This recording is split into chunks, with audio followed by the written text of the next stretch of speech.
जय हिंद दोस्तों, कैसे हैं आप सब। मैं आशा करता हूं आप सब मस्त होंगे, तंदुरुस्त होंगे और अपने पठन पाठन में लगे होंगे। आज हम बात करेंगे रेलवे टेक्नीशियन भर्ती 2026 को लेकर, जिसका एग्ज़ाम आप लोगों ने 6, 9, 10 और 13 मार्च को सफलतापूर्वक दे चुके हैं। हालांकि इसका उत्तर कुंजी जारी कर दिया गया और जब से आप लोगों ने उत्तर कुंजी में अपना रो स्कोर मिला है, तब से आप सभी बच्चों के मन में सिर्फ एक ही डाउट है कि इस बार का सेफ स्कोर कितना बढ़ रहा है। मेरा इतना क्वेश्चन सही हो पा रहा है, क्या मैं सेफ हूँ, क्या मैं डीवी के लायक हूँ, डीवी के लिए कट ऑफ क्या रहेगी, जोन वाइज कट ऑफ क्या देखने को मिलेगी, कैटेगरी वाइज कट ऑफ क्या रहेगी। तो सारा डाउट आपको इस वीडियो में क्लियर करने वाले हैं, तो वीडियो को शुरू से अंत तक जरूर देखेगा। और अगर चैनल पर पहले बार विजिट किया हो तो चैनल को आप सब्सक्राइब कर सकते हो, बेल आइकन दबा सकते हो। रेलवे टेक्नीशियन से ग्रेड से जुड़ी कोई भी जानकारी आती है, ग्रेड 1 या ग्रेड 3 से जुड़ी कोई भी जानकारी आती है, लेटेस्ट अपडेट आती है, तो सबसे पहले आपको इसी चैनल पर देखने को मिलेगी। बात करते हैं अगर आंसर की को लेकर, तो आपका आंसर की 22 मार्च को जारी कर दिया गया था, जिसका अंतिम ऑब्जेक्शन लगाने की तिथि 30 मार्च रखा गया था।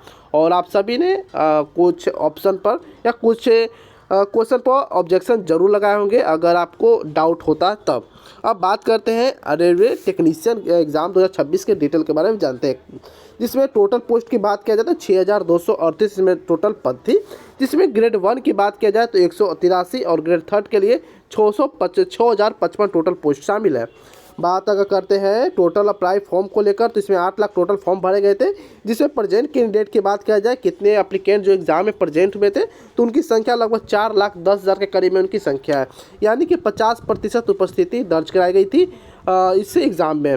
एग्ज़ाम लेवल आपका अगर बात किया जाए तो हार्ड लेवल का ओवरऑल एग्ज़ाम आपका हार्ड लेवल का कंडक्ट कराई गई थी, और एग्ज़ाम डेट आपका 6, 9, 10 और 13 मार्च को आपका एग्ज़ाम था, जिसका आंसर की आपको 22 मार्च को जारी कर दिया गया था।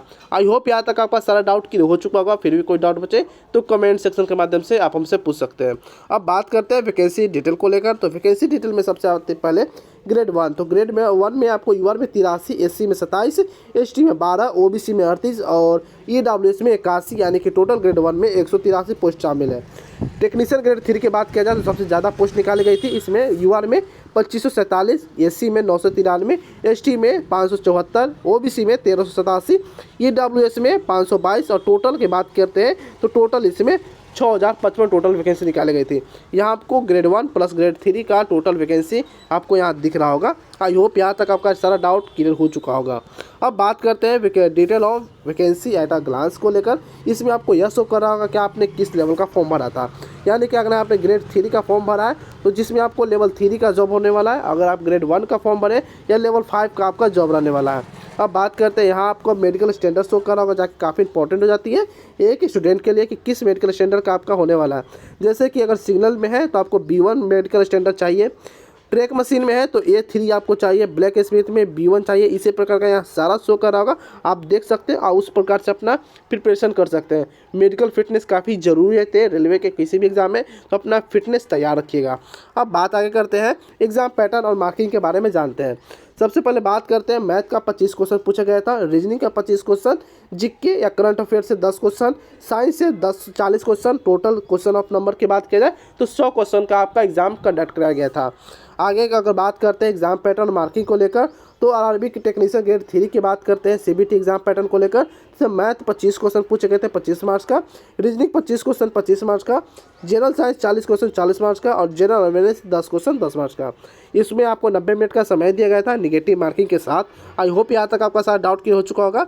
अब बात करते हैं टेक्नीशियन ग्रेड 1 का। यह काफ़ी इंपॉर्टेंट जाती है, जो बच्चे बिगनर हैं, जो पहला बार एग्जाम दे रहे हैं या पहला बार एग्जाम में बैठे हुए, काफ़ी इंपॉर्टेंट जाती है। अगर आपको ये सारा डाटा मालूम है तो आप वीडियो स्किप कर सकते हो। अगर बात करते हैं जनरल अवेयरनेस को लेकर, तो टोटल नंबर ऑफ क्वेश्चन इसमें ग्रेड 1 की बात किया जाए तो 10 क्वेश्चन 10 मार्क्स का, रीजनिंग 15 क्वेश्चन 15 मार्क्स का, कंप्यूटर बेसिक एप्लीकेशन की बात किया जाए तो काफ़ी बढ़ जाती है वेटेज, इसका 20 क्वेश्चन हो जाती है, जो पिछले आपको से ग्रेड 3 में नहीं देखने को मिलती है, तो इसमें ग्रेड 1 में आपको देखने को मिल जाती है। अगर बात किया जाए मैथमेटिक्स को लेकर तो 20 क्वेश्चन 20 मार्क्स का और बेसिक साइंस एंड इंजीनियरिंग से 35 क्वेश्चन 35 नंबर का। आई होप यहाँ तक सारा डाउट आपको क्लियर हो चुका होगा। इसमें भी 100 क्वेश्चन 100 मार्क्स का पूछा गया था और इसमें भी आपको 90 मिनट यानी कि 1.5 घंटा का समय दिया गया था। चलिए आगे बात करते हैं स्टेज ऑफ सिलेक्शन की बात करते हैं। सबसे पहले आपको CBT 1 जो आपका कंडक्ट करा लिया गया है, अब बात करते हैं उसके बाद डॉक्यूमेंट वेरिफिकेशन होगा, उसके बाद मेडिकल एग्जामिनेशन होगा। देखिए डॉक्यूमेंट वेरिफिकेशन में छटने का चांस काफ़ी कम रहती है, बहुत से माइनर बच्चे ही छटते हैं, जैसे कि कास्ट को लेकर, डोमिसाइल को लेकर वगैरह वगैरह, कुछ उनका सर्टिफिकेट में इशू होता है, उनके कारण छटते हैं। लेकिन जो बात करते हैं मेडिकल एग्जामिनेशन में, तो इसमें छटने का रेशियो ज़्यादा हो जाता है। अगर 100 बच्चों को बुलाया जाता है, इसमें लगभग 20 बच्चों को छटनी हो ही जाती है मेडिकल में। तो अपना मेडिकल फिटनेस बनाकर अभी से रखिए, अगर इतना नंबर आ रहा है तो अपना मेडिकल स्टैंडर्ड अच्छा रखिए, ताकि बाद में आपको दिक्कत का सामना करना ना पड़े। अब बात करते हैं शिफ्ट वाइज डिफिकल्टी लेवल को लेकर, और यही बात करेंगे हम अपना कि किस शिफ्ट में कितना बोनस आपको देखने को मिलेगा और किस शिफ्ट में कितना नॉर्मलाइजेशन आपको देखने को मिलेगा। सबसे पहले बात करते हैं 6 मार्च को लेकर। तो आपका फर्स्ट शिफ्ट आपका hard, second shift hard and third shift moderate to hard पूछा गया था। 6 मार्च की बात किया जाए तो first shift moderate, second shift moderate to hard और थर्ड शिफ्ट आपका मॉडरेट पूछा गया था। 10 मार्च की बात किया जाए तो फर्स्ट शिफ्ट आपका hard level, second shift moderate and third shift आपका हार्ड पूछा गया था। 13 मार्च जो लास्ट एग्जाम आपका हुआ था, फर्स्ट शिफ्ट आपका moderate, second shift moderate to hard और थर्ड शिफ्ट आपका मॉडरेट टू हार्ड पूछा गया था। आई होप शिफ्ट एनालिसिस को लेकर सारा डाटा आपका क्लियर हो चुका होगा, डाउट क्लियर हो चुका होगा। अगर बात करते हैं अब बोनस अंक को लेकर, तो बोनस अंक में सबसे पहले बात करते हैं 6 मार्च को लेकर। तो 6 मार्च को फर्स्ट शिफ्ट का लगभग 4 प्रश्नों पर ऑब्जेक्शन लगाई गई है। सेकेंड मार्च जो सेकेंड शिफ्ट में हार्ड लेवल में था, उसमें आपको लगभग 7 प्रश्नों पर ऑब्जेक्शन लगाई गई है। Third March moderate to hard जो थी, इसमें आपको 6 प्रश्नों पर ऑब्जेक्शन लगाई गई है।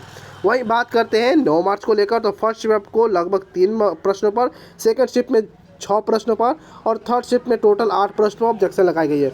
यह एवरेज बच्चों का ऑब्जेक्शन लगाए गए क्वेश्चन की संख्या, बहुत से ऐसे कैंडिडेट हैं जो उन पर ज़्यादा बच्चे ऑब्जेक्शन लगाते हैं, जो एवरेज क्वेश्चन होते हैं उन्हीं का यह डाटा आपको शो कर रहा होगा। 10 मार्च की बात किया जाए तो 10 मार्च का फर्स्ट शिफ्ट हार्ड लेवल थी, जिसमें आपको लगभग मात्र 2 या 3 क्वेश्चन ही ऑब्जेक्शन लगाई गई, 2 या 3 ही क्वेश्चन ऑब्जेक्शन है। सेकेंड शिफ्ट की बात करें तो मॉडरेट में आपको मात्र 8 क्वेश्चन पर है, और थर्ड शिफ्ट 10 मार्च जो कि सबसे ज़्यादा इसमें ऑब्जेक्शन लगाई, 10 क्वेश्चन पर एवरेज ऑब्जेक्शन लगाई गई है। अब बात करते हैं 13 मार्च के, तो 13 मार्च का फर्स्ट शिफ्ट में मात्र 2 क्वेश्चन और थर्ड शिफ्ट और सेकंड शिफ्ट में बात किया जाए दोनों मिलाकर तो लगभग एवरेज 5 क्वेश्चन पर ऑब्जेक्शन लगाई गई है। आई होप यहाँ तक आपका सारा डाटा क्लियर हो चुका होगा, डाउट क्लियर हो चुका होगा। आपको शक जितना भी था कि मेरा शिफ्ट में कितना बोनस अंक देखने को मिलेगा, यहाँ आपको क्लियर हो चुका होगा। अब बात करते हैं नॉर्मलाइजेशन को लेकर। तो नॉर्मलाइजेशन अगर आपने हार्ड शिफ्ट में एग्जाम दिया है तो आप 1 से 10 नंबर तक लेकर चल सकते हैं, और मॉडरेट शिफ्ट में एग्जाम दिया है तो 6 से 8 नंबर तक आप लेकर चल सकते हैं। किन्हीं जोन में हार्ड शिफ्ट में 15 नंबर तक बढ़ते हुए प्रतीत होती है। ये अलग अलग जोन पर और उनके क्राइटेरिया पर निर्भर करती है, आपने किस जोन से फॉर्म भरा है, वह ऑब्जेक्शन लगाने का या नॉर्मलाइजेशन करने का क्या तरीका वहाँ अलग अलग होती है। अब बात करते हैं ट्रेड वाइज पहले ITI कट ऑफ के बारे में बात करेंगे। तो सबसे पहले आपको welder, electrician, fitter, diesel electric wireman जैसे आपको यहाँ देखने को मिल जाएगी, और भी पोस्ट इसमें और भी ट्रेड होती है। तो सबसे पहले बात करते हैं वे शहर जहाँ कट ऑफ अधिक रहने की संभावना है। तो गुवाहाटी, प्रयागराज, चंडीगढ़, पटना, कोलकाता, रांची, मुजफ्फरपुर और भुवनेश्वर जैसे RRB जोन है, यहाँ पर आपको कट ऑफ ज़्यादा देखने को मिलती है और यह इसी का रेड जोन में आ जाती है। और यहाँ की बात किया जाए रेड जोन वाले शहर को लेकर, तो अगर UR से 74 से 77 रो मार्क्स आपका है तो ठीक ठाक है। अन्य पिछड़ा यानी कि OBC से 70 से 72, EWS 67 से 70, SC 64 से 67, ST के लिए 60 से 64 नंबर आपका बढ़ रहा है, तो आप सेफ हो। मैं बात कर रहा हूँ यहाँ रो स्कोर को लेकर, इसमें आपको नॉर्मलाइजेशन प्लस बोनस का भी देखना बाकी है। तो इसमें लगभग 10 नंबर 8 से 10 नंबर तक इंक्रीज होने की संभावना है, यानी कि 77 से 87 होने की संभावना है। अगर इतना क्वेश्चन आपको सही हो रहा है तो क्वेश्चन की यहाँ बात कर रहे हैं। अब उससे पहले आपको मैं बता दूं काफ़ी बढ़िया और मज़ेदार ऑफर लगा हुआ है फ्लिपकार्ट और मिंत्रा पर। कोई भी अगर सामान आपको खरीदना है तो समर सेल लगा हुआ है, जिसमें आपको 80% का ऑफ देखने को मिल जाएगी, जिसमें आपको मेंस वेयर, किड्स वेयर और ब्यूटी क्रीम, ज़्यादा कुछ ज्वेलरी, ग्रोसरी का आइटम देखने को मिल जाएगा। तो काफ़ी कम दाम में और बढ़िया आप सामान खरीद सकते हो, जिसका लिंक आपको डिस्क्रिप्शन बॉक्स में देखने को मिल जाएगा। यहाँ तक आपको सारी भी देखने को मिल सकती है। अब बात करते हैं नेक्स्ट को लेकर, यानी कि ग्रीन जोन को लेकर। तो ग्रीन जोन में आपको मुजफ्फरपुर, गोरखपुर, मुंबई, चेन्नई, अहमदाबाद, बेंगलोर, अजमेर, भोपाल, सिलीगुड़ी, तिरुवनंतपुरम, सिकंदराबाद, बिलासपुर, मालदा और जम्मू श्रीनगर जैसे जोन इस बार आपको ग्रीन जोन में देखने को मिल रही है। अगर यहाँ से अगर आपने फॉर्म भरा है तो यूआर से 70 से 72, ओबीसी में 68 से 70, ईडब्ल्यूएस में 64 से 68, एससी 59 से 62, एसटी 55 से 58 के बीच में अगर आपका नंबर बन रहा है, रो स्कोर इतना क्वेश्चन सही हो पा रहा है तो आप सेफ हो। या तो आप क्वेश्चन सही लेकर चल सकते हो, तो क्वेश्चन सही होने के बाद आपको निगेटिव मार्किंग कर जाती है, तो यहाँ पर आप 1 मार्क लेके चले कि हाँ मार्क्स आपको बताया जा रहा है, ना कि क्वेश्चन। बहुत से ऐसे लगता है बच्चों का कि क्वेश्चन बता रहे, तो क्वेश्चन अगर आपने 72 सही किया है तो 4 गलत भी किया होगा, तो 4 गलत होने के बाद निगेटिव मार्किंग भी तो हो सकती है, तो आप इतना नंबर लेकर चले। अब बात करते हैं 12वीं जो पीसीएम कट ऑफ होती है उसके बारे में, रो मार्क्स को लेकर बात करेंगे। सबसे पहले बात करते हैं रेड जोन को लेकर। तो रेड जोन में आपको मुंबई, प्रयागराज, मालदा, भुवनेश्वर, रांची, सिलीगुड़ी, गुवाहाटी, कोलकाता, बिलासपुर, चंडीगढ़ जैसे इस बार जोन आपको रेड जोन में देखने को मिल रही है। अगर आपने यहाँ से फॉर्म भरा है तो यूआर से आपको कम से कम 82-84, ओबीसी 77 से 81, ईडब्ल्यूएस 74 से 76, एससी 70 से 73, एसटी 64-64 के बीच में अगर आपका नंबर बन रहा है तो आप सेफ हो। अब बात करते हैं ग्रीन जोन को लेकर। तो ग्रीन जोन में आपको अहमदाबाद, भोपाल, बेंगलोर, सिकंदराबाद, अजमेर, चेन्नई जैसे जोन आपको ग्रीन जोन में देखने को मिल रही है इस बार। अगर आपने किस जोन से फॉर्म भरा या कमेंट में ज़रूर बताएगा, और कमेंट करने से पहले आपको हाई बटन प्रेस करना होगा, उसके बाद ही आप कमेंट कर सकते हो, क्योंकि मेरे आईडी पर कुछ प्रॉब्लम चल रही है। हालांकि यूट्यूब से पर बात हो रही है, लगातार बात हो रही है, इसमें जल्दी सॉल्व कर दिया जाएगा, लेकिन आपको तत्कालीन हाई बटन प्रेस करके कोई भी सवाल या कोई भी डाउट, कोई भी इंक्वायरी आपको पूछना पड़ेगा। अब बात करते हैं ग्रीन जोन के लिए एक्सपेक्टेड कट ऑफ क्या रहना चाहिए। रो स्कोर में बात करेंगे तो यूआर से अगर 75 से 77 के बीच में आपका नंबर बन रहा है तो सेफ हो। ओबीसी 71 से 73, ईडब्ल्यूएस 68 से 70, एससी 64 से 68, एसटी 60 से 63 के बीच में अगर आपका नंबर बन रहा है तो आप सेफ हो। अगर यहाँ तक आपने नंबर अचीव कर लिया तो कमेंट में ज़रूर बताएगा, और आपने किस जोन से फॉर्म भरा है, आपका रो स्कोर कितना बन रहा है, कमेंट के जरिए हमें ज़रूर बताएगा। कमेंट करने से पहले आप हाई बटन प्रेस करके ही कमेंट कीजिएगा, ताकि हमारे पास आपका कमेंट सीधे पहुँच सके। सब अब और भी इन्फॉर्मेटिव वीडियो के लिए आप हमारे आप चैनल को सब्सक्राइब कर सकते हो। रिजल्ट की बात किया जाए तो रिजल्ट आपको मई के महीने में देखने को मिल सकती है। अप्रैल में काफ़ी कम चांस है आपका रिजल्ट देखने को, तो आप मई के फर्स्ट में आपको रिजल्ट देखने को मिल सकती है। तो आई होप यहाँ तक आपका सारा डाउट क्लियर हो चुका होगा। फिर कोई डाउट बचे तो कमेंट सेक्शन के माध्यम से आप हमसे पूछ सकते हैं। तो फिर मिलते हैं कोई और अदर इन्फॉर्मेटिव वीडियो में, तब तक के लिए जय हिंद, जय भारत दोस्तों।